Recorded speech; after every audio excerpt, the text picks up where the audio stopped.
अस्सलाम वालेकुम everyone, hope so you all are fine and doing great. आज की हमारी वीडियो पाकिस्तान लिटरेचर से रिलेटेड है। आज हम एक बहुत फेमस पोइट आलमगीर हाशमी की एक बहुत इंपॉर्टेंट पोइम ईद को डिस्कस करेंगे।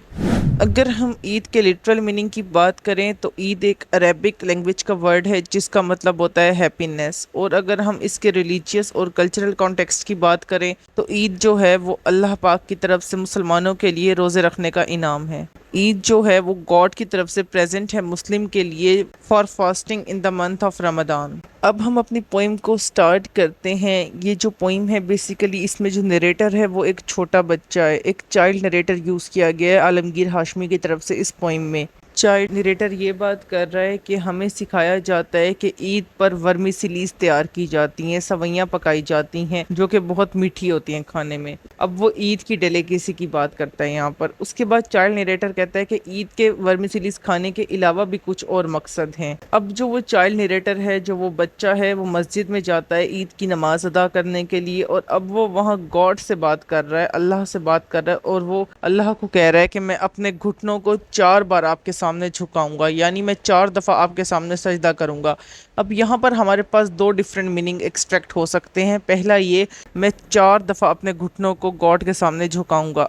अब इस लाइन से हमारे पास 2 मीनिंग एक्सट्रैक्ट हो सकते हैं। पहला ये कि जैसे कि ईद की नमाज में 2 रकात होती हैं यानी कि 4 सजदे। अब मे बी वो चाइल्ड ये कहना चाह रहा है कि मैं 4 दफ़ा सजदा करूंगा, या फिर जैसे ईद की नमाज से पहले फजर की नमाज अदा की जाती है और उस ईद की नमाज के बाद हमारे पास 4 नमाजें बाकी रह जाती हैं, ज़ोहर, असर, मगरिब और इशा। तो चाइल्ड नरेटर यहाँ पे ये भी कह रहा है कि मैं ईद की नमाज अदा करने के बाद अपनी बाकी की नमाजें भी अदा करूंगा। अब यहाँ पे चाइल्ड नरेटर अल्लाह से प्रॉमिस कर रहा है, अपने गॉड से प्रॉमिस कर रहा है कि ऐसा नहीं है कि मैं सिर्फ ईद की नमाज अदा करने आया हूँ, यहाँ मैं आपसे वादा करता हूँ कि मैं इस नमाज के बाद बाकी की 4 नमाजें भी अदा करूँगा।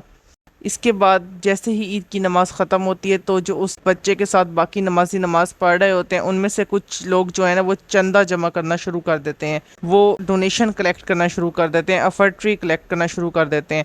क्यों? क्योंकि उन्होंने वो इमाम साहब को देनी होती है ताकि वो उनको फाइनेंशियल एड प्रोवाइड कर सकें, क्योंकि वो नमाजियों की रॉन्ग डूइंग्स की, नमाजियों की गई बुराइयों की माफ़ी मांग रहे होते हैं अल्लाह से।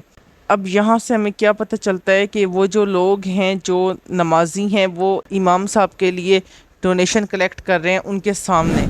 अब इससे इमाम साहब की जो डिग्निटी है, जो उनकी सेल्फ रिस्पेक्ट है, वो हर्ट हो सकती है। अब ये बात चाइल्ड नरेटर कह रहा है कि अगर उन्हें डोनेशन कलेक्ट करना है वो करें, लेकिन इसको सीक्रेट वे में भी किया जा सकता है। इस तरह ये कहकर करना कि हमने इमाम साहब की फाइनेंशियल हेल्प करनी है तो ये उनकी डिग्निटी को हर्ट कर सकता है, इमाम साहब की जो हमारी बुराइयों की, हमारी रॉन्ग डूइंग्स की गॉड से माफ़ी मांग रहे हैं। इसके बाद चाइल्ड नरेटर ये बात करता है कि जैसे ही मैं मस्जिद से बाहर आया मैंने देखा कि कुछ बेगर्स बहुत ही बुरी हालत में मस्जिद के बाहर बैठे हुए हैं, बहुत मिजरेबल स्टेट है उनकी, और वो लोग भीख मांग रहे हैं। वो उनके चेहरे पे ईद की खुशियाँ दिख ही नहीं रही, ऐसा लग ही नहीं रहा कि उनके लिए भी कोई ईद है। वो बहुत गरीब हैं, बहुत ज़रूरतमंद है।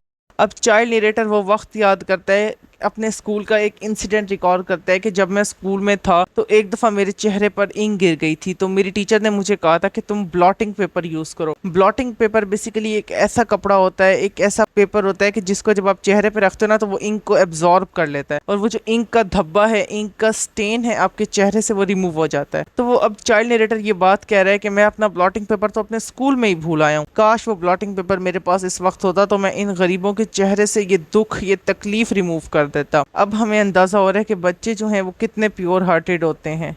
अब जो चाइल्ड नरेटर है यहाँ पर वो उन गरीब लोगों की सफरिंग्स को महसूस कर सक रहा है, उन गरीब लोगों की तकलीफ़ का अंदाज़ा लगा रहा है। चाइल्ड नरेटर चाहता है कि उन गरीबों के चेहरे पर खुशियाँ वापस आ जाए, उन गरीबों की मदद करना चाहता है, उन ज़रूरतमंदों के लिए कुछ करना चाहता है। अब चाइल्ड नरेटर ये बात करता है कि जो मेरी टीचर थी, मेरी जो मास्टर थी स्कूल में, उन्होंने मुझे कहा था कि ये ब्लॉटिंग पेपर की ज़रूरत हमें स्कूल से बाहर नहीं पड़ेगी क्योंकि स्कूल से बाहर कोई ऐसा ख़तरा नहीं है, और मैंने उनकी बात पे यकीन भी कर लिया था। लेकिन अब मुझे लगता है कि मुझे उस ब्लॉटिंग पेपर की ज़रूरत है ताकि मैं इन सोरोज़ को, इन सफरिंग्स को इन गरीब लोगों के चेहरों से हटा सकूँ। इसके बाद चाइल्ड नरेटर ये बात करता है कि जैसे ही मैं अपने घर वापस आया ईद की नमाज अदा करने के बाद और उन गरीबों की हालत को ऑब्जर्व करने के बाद, उन ज़रूरतमंदों की सफरिंग्स देखने के बाद, तो मेरे वालिद ने मुझे कहा कि खाना खाने के लिए बैठ जाओ। और जैसे ही मैं खाना खाने के लिए बैठा मैं उस खाने को देख ही रहा था और मेरे वालिद साहब ने मुझे कहा کہ اپنے کھانے پر فوکس کرو۔ میں نے وہ چمکتا ہوا چمچ اپنی پلیٹ سے اٹھایا اور مجھے اس میں اپنا چہرہ نظر آ رہا تھا، وہ اس قدر چمک رہا تھا۔ اب یہاں پہ شائنی سپون کا ایک ورڈ یوز ہوا ہے، چمکدار چمچ کا ورڈ یوز ہوا ہے۔ یہ بیسیکلی سمبولیزم ہے، یہاں پہ سمبولائز کر رہا ہے رچ کلاس کو، کہ کس طرح جو اپر کلاس ہے، جو ایلیٹ کلاس ہے، جو رچ کلاس ہے، ہائر کلاس ہے، ہمارے پاس وہ لائف کی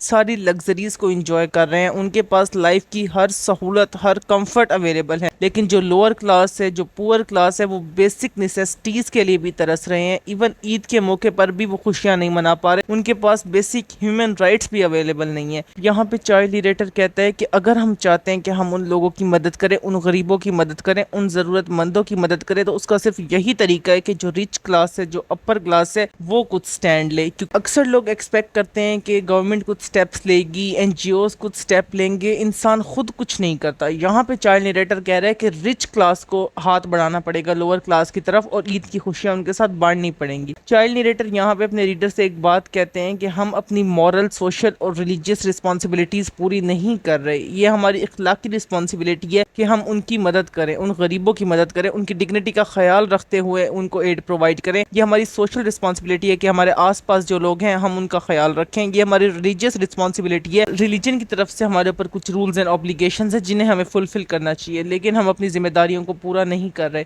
اور یہاں پہ یہ پوئم اینڈ ہو جاتی ہے، جس سے ہمیں اندازہ ہوتا ہے کہ بیسیکلی پاکستانی سوسائٹیز کے اندر جو فلاز ہیں، جو اکانومک ڈیفیشنسیز ہیں، ان کو ہائی لائٹ کیا گیا ہے۔ اگر ہم اس پوئم کے امپورٹنٹ تھیمز کی بات کریں تو اپر اینڈ لوور کلاس کو ہائی لائٹ کیا گیا ہے۔ جس طرح اپر کلاس اپنی لائف کی ہر لگژریز کو انجوائے کر رہا ہے، اپنے لائف کے سارے کمفرٹس کو انجوائے کر رہا ہے، اور لوور کلاس کے پاس بیسک نیسیسٹیز بھی نہیں ہے۔ اس کے علاوہ اس پوئم کا ایک موسٹ امپورٹنٹ تھیم ہمارے پاس کمیونیکیشن گیپ کا بھی ہے، کہ کس طرح ایک رچ کلاس کے اور لوور کلاس کے درمیان ایک بات چیت ہی نہیں رہ گئی، ان کے درمیان آپس میں ایک دوسرے کی پرابلمس شیئر کرنے کا کوئی میڈیم ہی نہیں ہے۔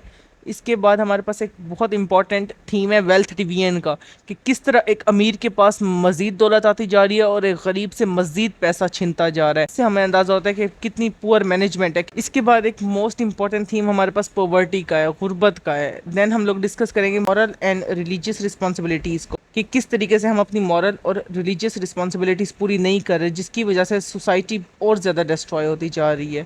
آج کی ویڈیو اتنی ہی۔ Thank you so much for your time. اللہ حافظ۔